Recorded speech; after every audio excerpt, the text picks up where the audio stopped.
मित्रों नमस्कार। Parameter of law के इस चैनल में मैं आपका मित्र रिटायर्ड जज अशोक शर्मा आपका हार्टली वेलकम करता हूं।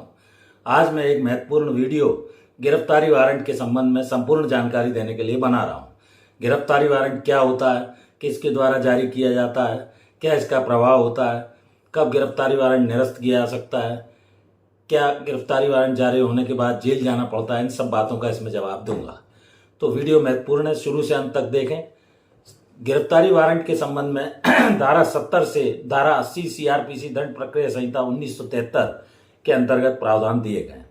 गिरफ्तारी वारंट का अर्थ है, गिरफ्तारी का अर्थ है, वारंट का अर्थ किसी भी व्यक्ति को अधिकार पत्र देना। यह अदालत के मजिस्ट्रेट द्वारा, डिस्ट्रिक्ट मजिस्ट्रेट के द्वारा या एसडीएम आदि के द्वारा जारी किया जाता है। कभी कभी नायब तहसीलदार को भी इसकी पावर दे दी जाती है। तो ये गिरफ्तारी वारंट को अधिकार पत्र बोला जाता है।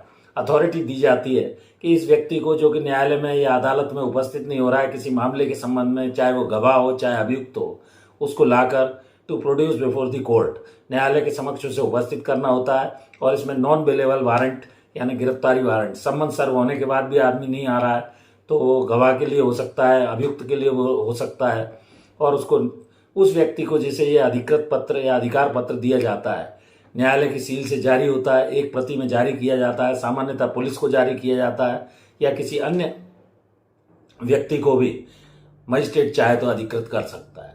तो ये प्रावधान धारा 70 से 80 सीआरपीसी में दिए गए हैं और इसमें ये बताया गया है कि संहिता में धारा 70 से 80 तक के प्रावधानों में कि किसी अदालत में, चाहे वो कलेक्टर की हो, एसडीएम की हो या मजिस्ट्रेट की अदालत हो, किसी के पास जब वो उपस्थित नहीं हो रहा है उस केस में आवश्यकता है तो उसको to produce before the court arrest करके प्रस्तुत किया जाए।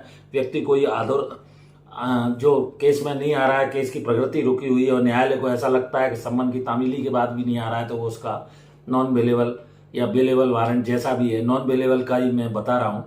और इसमें जब वो न्यायालय के समक्ष साक्षी हो या वो अगर गवाह है तो उसका गवाह का बयान लेकर उसे छोड़ दिया जाएगा, और अगर वो अभियुक्त है तो न्यायालय उचित समझता है तो उसकी जमानत लेगा, नहीं तो उसको ऊपर की अदालत, सेशंस या हाईकोर्ट से भी बेल करानी पड़ सकती है।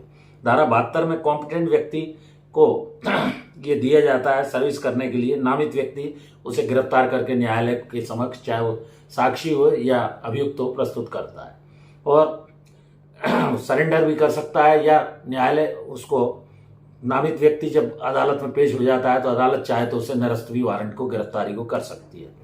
दूसरा, साक्षी बयान देने पर जैसा लक्ष्य पूर्ण हो गया, बयान के लिए उसकी आवश्यकता थी तो उसको अरेस्ट, निरस्त कर सकता है नॉन बेलेबल वारंट। तो गैर जो जमानती अपराध हैं उसमें ये अदालत का विवेक है, उसकी जमानत ले या ना ले। दूसरा, पुलिस गिरफ्तार कर अदालत के सामने जैसे ही अरेस्ट करती है 24 घंटे के अंदर उसको पेश करती है, और उसके बाद न्यायालय के विवेक है कि वो उसको गिरफ्तार व्यक्ति को बेल पर छोड़े ना छोड़े, गवाह है तो उसका बयान ले ले, जैसी भी स्थिति है फाइल निकलवा के। तो ये कुल मिलाकर मैंने आपको अरेस्ट वारंट के बारे में बताया। मैं समझता हूँ सरल ढंग से मैं आपको इसके बारे में बता सका और आपको जानकारी समझ में आई होगी। एक और अनुरोध, मेरी धर्मपत्नी श्रीमती अर्चना शर्मा का भी यूट्यूब पर एक चैनल है, अर्चनाज आरटी, कृपया उसको भी सब्सक्राइब नहीं किया, आप सब्सक्राइब करें। धन्यवाद।